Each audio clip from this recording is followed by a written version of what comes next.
Et après l'airdrop de Blur reçu il y a quelques jours, je reçois mon premier airdrop in extremis sur Solana et on va dire merci à Swissborg. Tu n'as pas pu le rater ces dernières heures, mais tout le monde ne parle que de l'airdrop Jito sur Solana. Donc Solana qui a été détesté sur la fin d'année dernière et le début de cette année devient la nouvelle blockchain où il faut être. Et Jito du coup a fait un airdrop de son token très récemment. J'enregistre cette vidéo le 8 décembre et comme tu le vois ça a été fait le 7. Donc tu as toutes les informations sur le tweet que je te mettrai en description et je n'étais pas éligible au airdrop de Jito parce que je n'avais pas interagi avec le protocole. Néanmoins, comme je te l'ai dit en introduction, merci Swissborg car Swissborg a indiqué qu'ils allaient récompenser en fait les utilisateurs qui avaient utilisé Jito pour le stacking, car oui, quand tu stacks sur Swissborg, tu peux choisir ton protocole.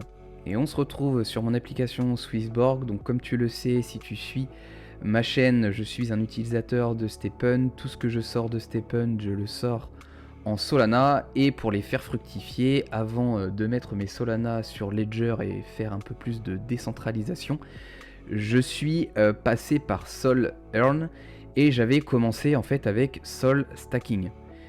Et comme tu le verras dans mes transactions, tu vois, je touchais du coup du Solana un petit peu tous les jours. J'avais commencé même avant l'été, je crois bien. Donc comme tu vois, je remonte à septembre, je remonte à août.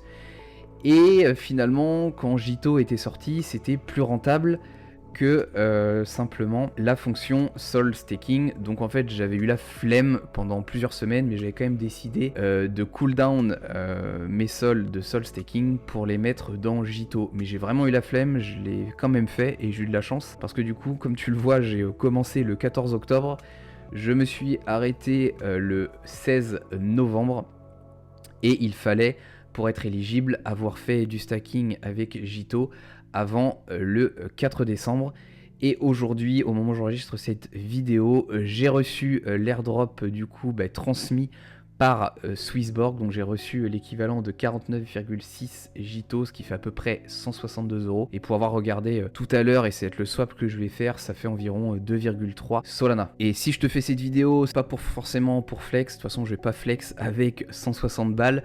Mais pour te dire qu'il faut quand même s'intéresser à ce qui se passe. Moi j'ai négligé les airdrops sur Ethereum. J'ai quand même touché un bel airdrop de 0,33 Ether avec Blur. Solana, je m'y suis pas du tout penché et là j'ai reçu gratuitement plus de 150 balles aujourd'hui. Ça bouge beaucoup au niveau de Solana, c'est beaucoup plus simple de farm des airdrops sur Solana parce que ça coûte aussi beaucoup moins d'argent. Sur Ether, des fois on va payer 1, 2, 3, 4, 5, 6 € pour faire une transaction. Sur Solana les frais sont ridicules, on peut swap je vais pas dire à l'infini mais presque. Donc fais attention, surtout renseigne-toi et essaye de les farmer parce qu'on a vu quand même des gains qui étaient assez incroyables. Il y en a qui ont gagné plus de 5 000, plus de 10 000, plus de 15 000 $ simplement en stackant plusieurs dizaines de sols sur Jito. Et si j'avais stacké mes 120 sols à l'époque sur Jito directement, j'imagine que j'aurais rajouté peut-être un 0 ou j'aurais peut-être même rajouté plus de multiplicateurs. Bon, je vais conclure ici, c'était surtout une vidéo de rappel, fais attention à tout ce qui peut se passer, car il y a vraiment de l'argent gratuit à aller chercher. Allez, je te retrouverai dans une autre vidéo si j'ai des petits alphas à te partager. À la prochaine.